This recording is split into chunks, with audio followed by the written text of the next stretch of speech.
اللہ ایک مثال بیان کرتا ہے کہ ایک شخص ہے جس میں کئی آدمی شریک ہیں مختلف مزاج کے، اور ایک آدمی پورے کا پورا ایک شخص کا غلام ہے۔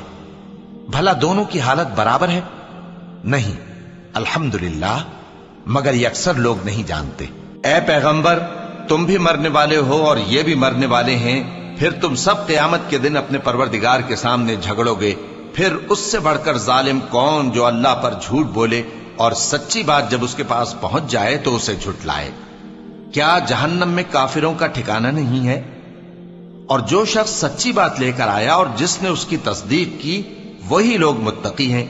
وہ جو چاہیں گے ان کے لیے ان کے پروردگار کے پاس موجود ہے۔ نیکوکاروں کا یہی بدلہ ہے، تاکہ اللہ ان سے برائیوں کو جو انہوں نے کی دور کر دے، اور نیک کاموں کا جو وہ کرتے رہے ان کو بدلہ دے۔ کیا اللہ اپنے بندے کو کافی نہیں؟